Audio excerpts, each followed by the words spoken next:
Nul. Ouais, bon, on va dire que ça passe. Aujourd'hui, petit changement de décor. Parce que j'avais envie de faire une vidéo posée dans mon canapé, une vidéo un peu de la flemme. Une vidéo du chill, plus que de la flemme. Ma seule crainte, c'est que... Qu'est-ce qui se passe en bas, là? Il y a un fight d'oiseaux. Ok. Qu'est-ce que je disais déjà? Oh, à peine commencée, elle est déjà perdue. C'est samedi matin, petite vidéo posée dans mon canapé, petite vidéo tranquille. Ma seule crainte, c'est de ne pas être en focus parce que je suis très loin de l'objectif. Ça a l'air d'aller. Mes lunettes sont...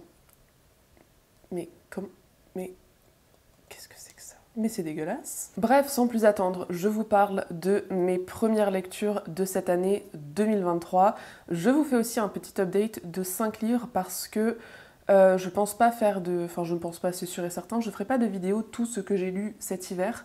C'est les grosses vidéos que je fais en fin de saison parce que j'avoue que là, ça fait 3 semaines que j'ai pas tourné de vidéo. Ça me manque, mais en même temps, j'ai très peu d'énergie et de temps à consacrer à la vidéo en ce moment. Ça ne va pas s'arranger dans les prochaines semaines, mais je pense que je retrouverai un rythme un petit peu plus serein et un petit peu plus régulier au printemps.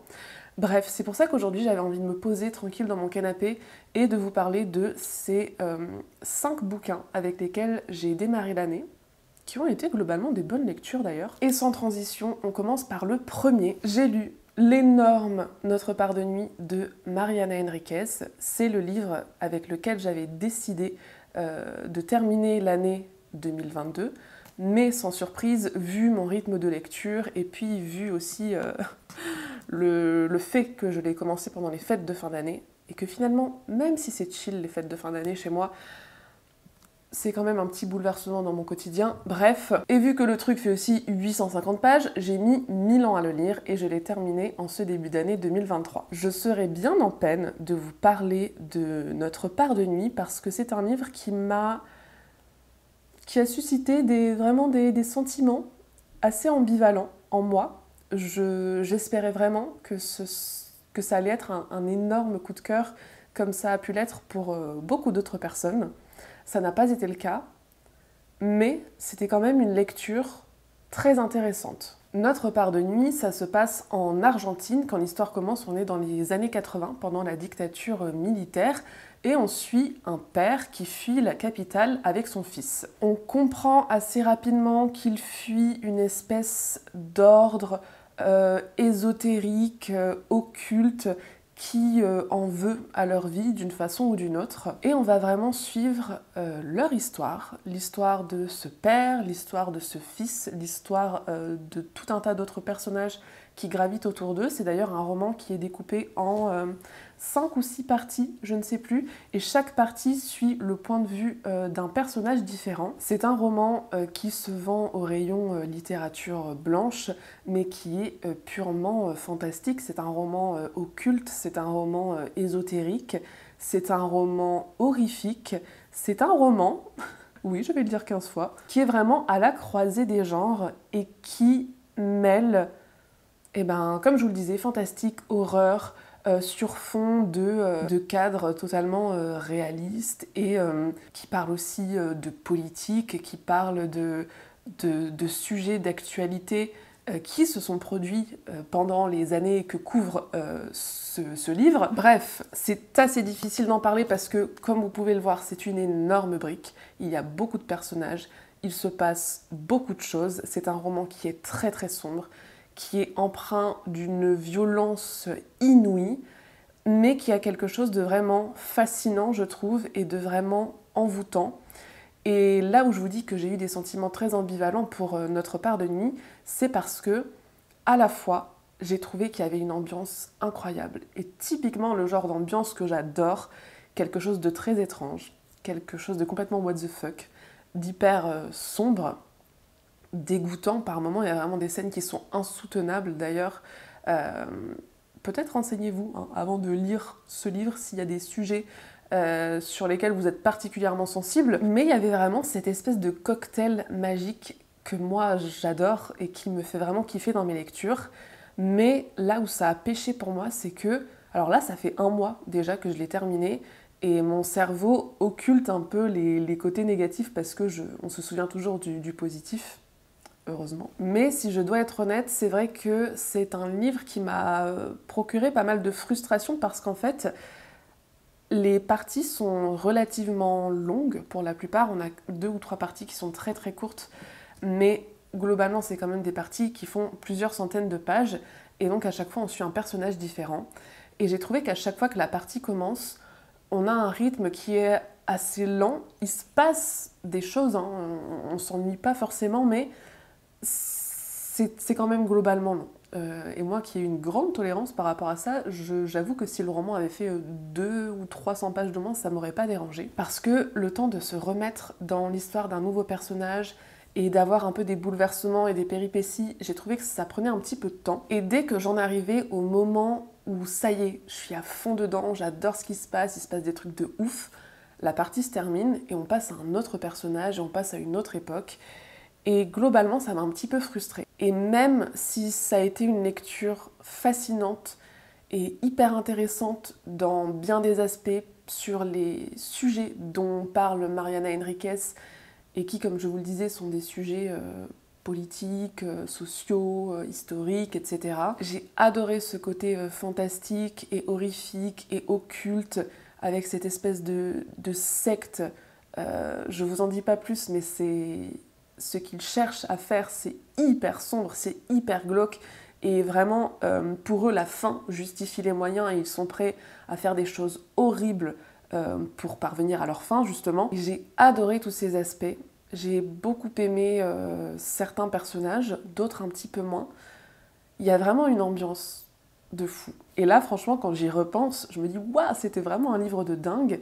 Mais c'est vrai que si je me concentre aussi et que je réfléchis 2 minutes, je me rappelle que le rythme m'a un petit peu frustrée.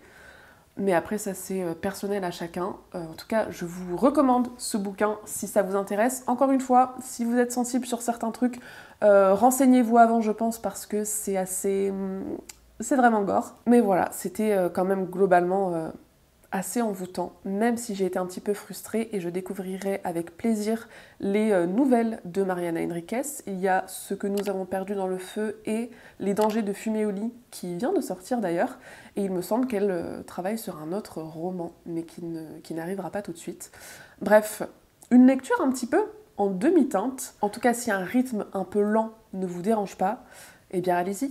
Ensuite, j'ai fait un petit break avec quelques romans courts et j'ai notamment lu Le Jardin de Ye Yong-pyun, qui est un petit thriller psychologique, je pense, d'une autrice coréenne. J'en avais entendu parler sur la chaîne de Books and Bao sur YouTube et j'ai beaucoup aimé ce petit livre. Alors là, encore une fois, je pense qu'on pourrait dire que, mine de rien, j'en perds ma voix, malgré le fait que c'est un roman qui fait à peine 230 pages, il ne se passe pas grand-chose. Mais moi, j'ai adoré parce que c'est une montée en tension, d'une lenteur qui est presque insoutenable. Il y a vraiment une sensation d'étouffement, d'emprisonnement et d'être prise au piège, vraiment, à la lecture de ces pages. Et j'ai trouvé que c'était vraiment très bien fait. C'est le genre de livre que je rêverais de voir adapté au cinéma par Bong Joon-ho, par exemple. En fait, c'est l'histoire d'un homme qui a eu un accident de voiture. Il conduisait avec sa femme. Sa femme est décédée et lui, il a survécu, mais il est paralysé de la tête aux pieds.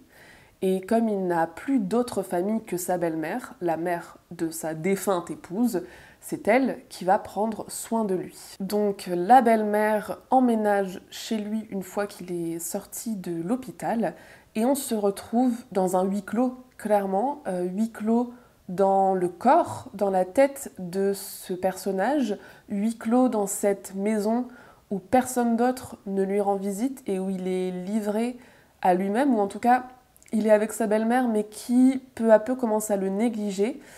Et on a une montée en tension parce que cette femme creuse un trou dans le jardin, un immense trou.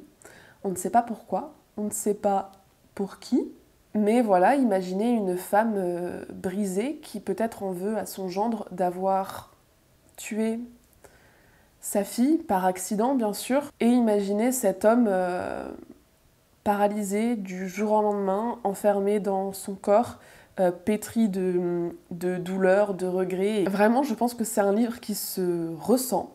Encore une fois, je pense que ça ne plaira pas nécessairement à tout le monde parce que c'est vrai qu'en 230 pages, on suit un homme qui est allongé et qui se souvient de son passé, et en soi il se passe pas énormément de choses, mais moi j'aime tellement ça, et c'est vraiment un film, je vous jure, je vois ce film dans ma tête, tu sais, ce serait typiquement le genre de film où tu as l'impression qu'il se passe pas grand chose, mais avec une cinématographie de ouf, avec des personnages, des personnages genre un peu flippants, une ambiance hyper glauque, hyper malsaine, hyper étouffante, et j'aimerais trop voir ça adapté, je vous jure. Ça a été vraiment une bonne lecture et si ça vous intéresse, eh bien je vous la recommande. Un autre roman très court que j'ai lu avec le book club sur Patreon pour le mois de janvier, La fille de la supérette de Sayaka Murata, qui a été publié en grand format à l'époque chez De Noël et qui s'appelait Combini, qu'on avait pas mal vu tourner d'ailleurs à l'époque, je m'en souviens. C'est un très court roman, extrêmement intéressant, le premier roman de Sayaka Murata, si je ne dis pas de bêtises, qui parle du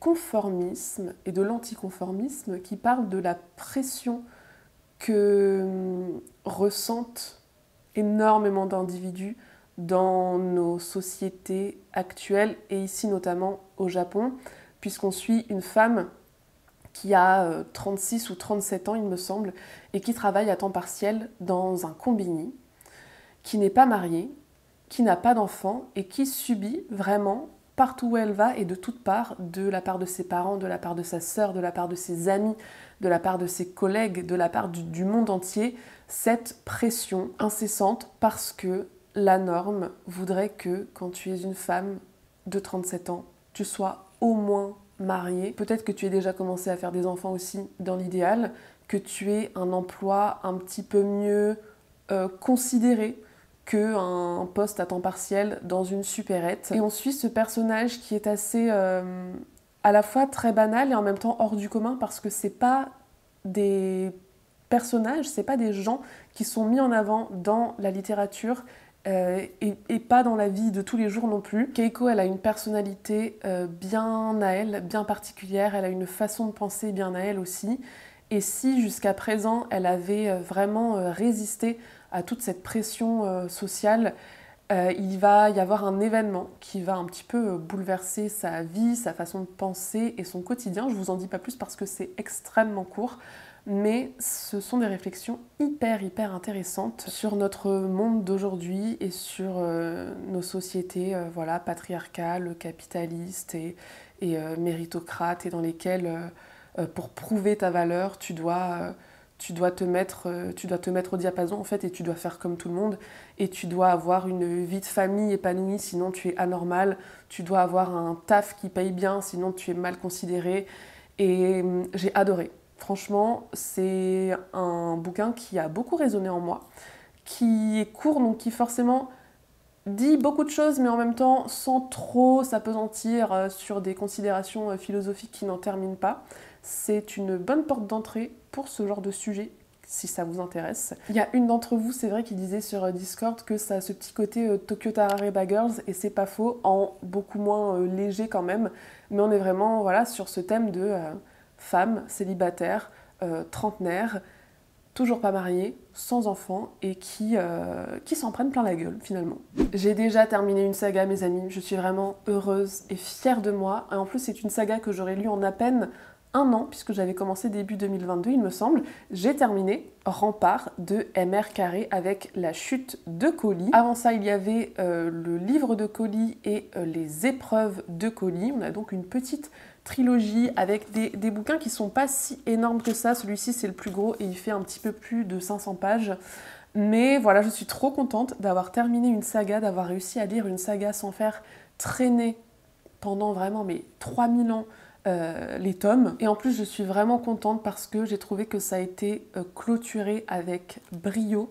Je trouve que M.R. Carré, vraiment il nous a fait une saga qui est hyper cohérente, qui est très originale, qui est très intelligente. Il y a eu un jeu qui a été fait sur la langue déjà en version originale et avec une super traduction de Patrick Couton. Et c'était un très bon moment. Vraiment, la seule chose que je peux reprocher à cette saga, c'est que personnellement, j'ai trouvé que le rythme était assez inégal. Je me souviens que le premier tome, j'avais trouvé les 2 premiers tiers, voire les 3 premiers quarts hyper longs. Et par contre, j'avais adoré la fin. Le deuxième tome, je l'avais trouvé un petit peu plus rythmé. Je pense que ça a été mon préféré. J'ai vraiment beaucoup aimé le deuxième tome. Et là, pour ce troisième, encore une fois, j'ai trouvé le début assez lent, assez long, avec des enjeux qui finalement ont été un petit peu... qui n'ont pas été exploités comme je l'aurais pensé, comme je l'aurais souhaité. Après voilà, c'est pas à moi de dire aux auteurs comment ils doivent écrire leurs livres, mais c'est vrai qu'il y avait tout un pan de l'histoire de ce tome-là qui allait, je pense, prendre beaucoup d'ampleur, et en fait pas trop. Cette phrase n'était pas du tout française, mais je pense que vous aurez compris. Mais ensuite, j'ai trouvé vraiment les dernières centaines de pages hyper bien rythmées et très intéressantes et bien foutues. Il y a un petit twist de fin que je n'ai pas vu venir, alors que pourtant je suis pas une lectrice très naïve. Mais comme quoi, j'arrive encore à être surprise, et ça fait plaisir. Et voilà, si vous avez vraiment envie d'une saga originale, un peu... on est à cheval entre de la science-fiction et à moitié de la fantasy, parce que on est dans notre monde, mais dans un futur très très très très très lointain. Et il y a eu une grande guerre qui a décimé la Terre entière. Les êtres humains se sont entretués, et on est vraiment revenu à un mode de vie presque moyenâgeux. Et il reste très peu de technologies telles que nous on les a connues. Et les seuls appareils technologiques qui restent sont vraiment considérés comme des biens extrêmement précieux, et sont d'ailleurs des armes pour la plupart, des armes qui sont contrôlées uniquement par certaines personnes, par une famille en particulier dans le petit village où habite Collie. Sauf que Collie va foutre un petit coup de pied dans la fourmilière et il va lui arriver des bricoles. Et je ne vous en dis pas plus. C'est un personnage qui est très attachant, qui fait des erreurs, qui fait des trucs pas très logiques parfois, mais c'est un personnage qui est très jeune aussi, il a 15 ans quand démarre l'histoire.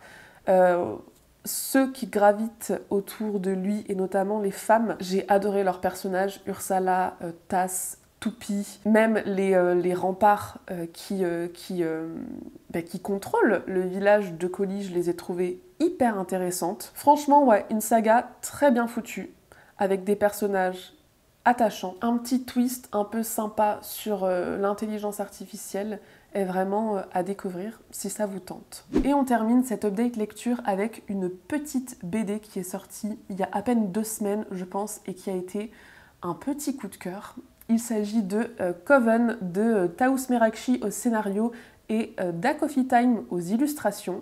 Je suis allée faire un petit tour en librairie il y a, je sais pas, 2 semaines parce que j'avais besoin un peu de sortir, de m'aérer la tête et de me faire un petit plaisir en cette période de fou. Bref, on s'en fout de ma vie. J'ai flashé sur la couverture, les illustrations, les couleurs et le résumé de Coven, et je ne regrette tellement pas mon achat et ma lecture parce que c'était trop bien. J'ai adoré Coven parce que pour moi c'est un mix entre plein de trucs que j'aime, entre un Black Magic pour la sorcellerie, un Paper Girls pour le côté hyper coloré, hyper rosé, violet, un peu néon sur certaines planches, et aussi pour ce côté petite bande de filles, quoi, de copines, d'adolescentes. Un petit côté à la Scooby-Doo parce qu'il y a un mystère à résoudre.